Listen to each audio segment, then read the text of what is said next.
aggressive online content model that rivals any that you find around the globe.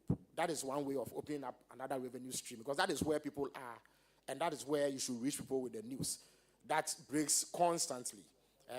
I do not believe that going forward they will be competitive if they continue to remain the way they are in terms of their operations and in terms of the content that they will. But all in all, it is a very viable, potentially profitable business, which we need to support in every way we can. So I'm still in discussions with them to ensure that these problems are overcome. But like I indicated, I will get them to send you comprehensive responses to the issues highlighted in this document. Yeah. The Minister, if government can put out a policy, you see all the budgets that we print, all the other printing reports, the reports that we bring to Parliament, if maybe between two government-owned companies, you can share it amongst them. Sure.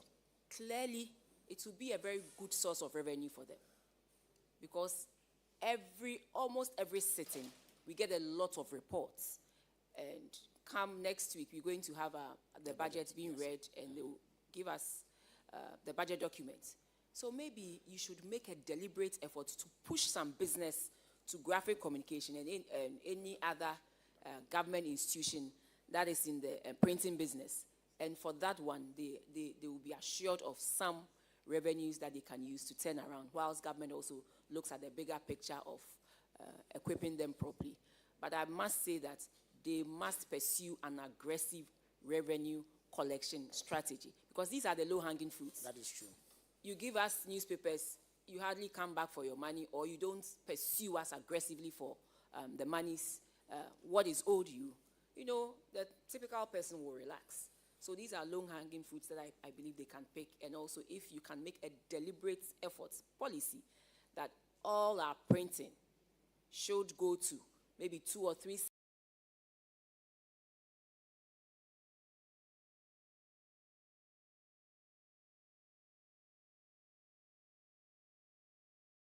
selected. And Graphic Communication Group Limited, the GPAC, they should be able to handle this. They have capacity.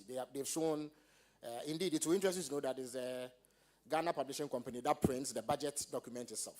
And they've become so innovative that now they are able to put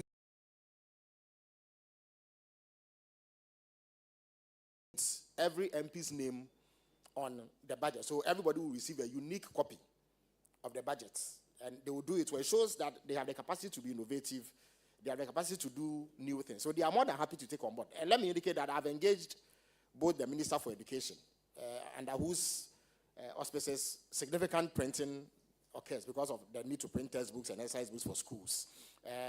Ghana Water Company Limited, all their bills, to the extent that they remain on paper, can be, the Ghana Publishing Company prints it. They can do same for ECG. They can do same for all other government agencies. Even if they get 20% of all government printing, it will stand them in very good stead to do very good business. Their professionalism is yes, without all question. these value books from GRA, Absolutely. the hospitals. Absolutely. I mean, you can make... So it is something that, in fact, it's something that we've even discussed at Cabinet.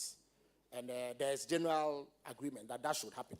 So I'm engaging the Finance Minister so that in this budget, it is actually written into it as a precondition for releasing funding for some of these works, so that Graphic Communication Group and Ghana Publishing, they have the capacity to do it, and they will do it with excellence. I can guarantee that. Yeah.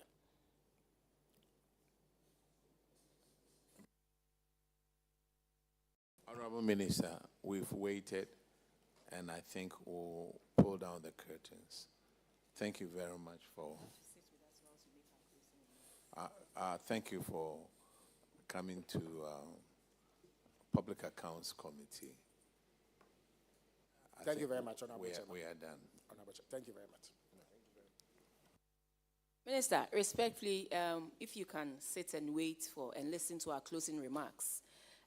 We began on the 27th, and today is the end of this particular sitting. And since you happen to be the last person here, we'll be grateful if you can just sit and then listen to us. So,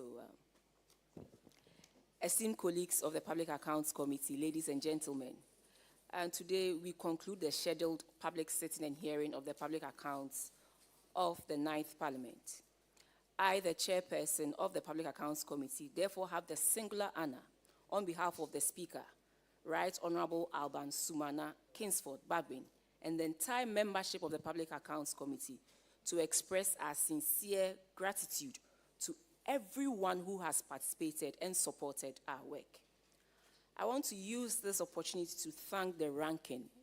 You've been very supportive, very, very supportive, and for that we are grateful. And also to the other members for their impressive commitment and dedication to these sessions. We couldn't have achieved this without all of us here.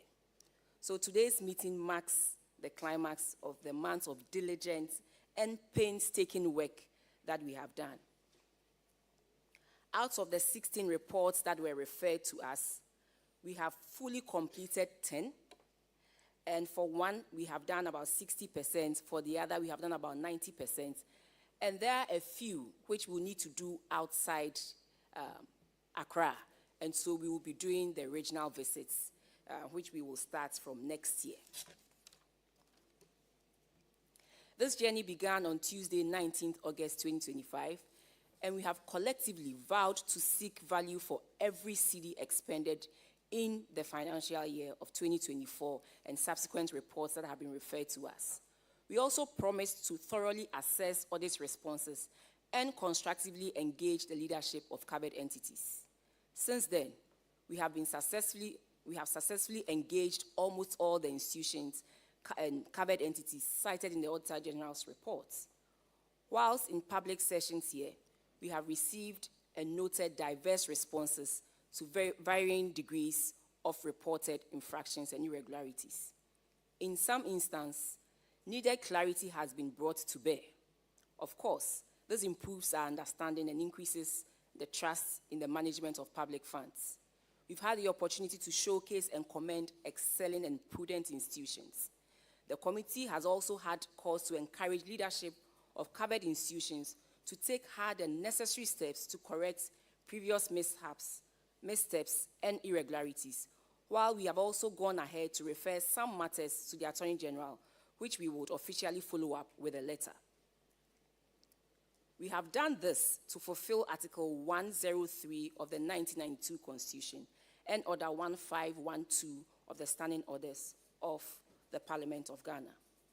As expected, we would go into a closed session and prepare our committee reports, and we will submit a report and outline core recommendations to the House for debate and adoption.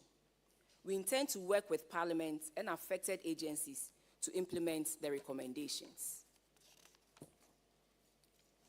We will continue to work diligently to ensure that our recommendations are implemented and that those responsible for any irregularities are held accountable. Ghanaians and the public can be assured that we will publicize the implementation of the recommendations of this committee by covered entities. We intend to liaise with the Speaker and other committees of Parliament to make the implementation of the Public Accounts Committee recommendations a precondition for parliamentary approvals for operations of affected and named institutions. The PAC remains committed to transparency and accountability in the management of public funds. I would like to thank the witnesses who have appeared before us, providing crucial insights and information. While others' conduct fell short of that of a holder of a public office, for many of you, your cooperation has been exemplary, and we appreciate your commitment to good economic governance. I also want to commend GTV and the other media houses that have partnered us throughout these sessions. On your wings and airwaves, we have reached many Ghanaians. By your support, we have delivered on our social contracts with Ghanaians. To our team of officers behind the scene, especially the clerk of the PAC and his team, the Hansa department, to all and sundry, we say thank you for your coordination and support.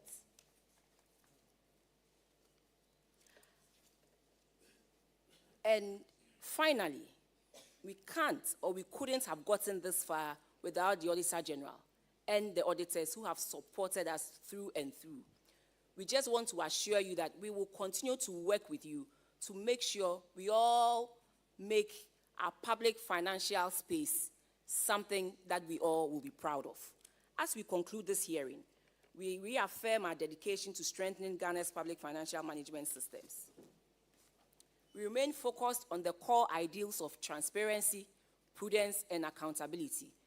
Public Accounts Committee we will continue to work tirelessly to ensure that public funds are utilized efficiently and effectively for the benefit of all Ghanaians. May God continue to bless us all as we all discharge our mandates. Thank you so much.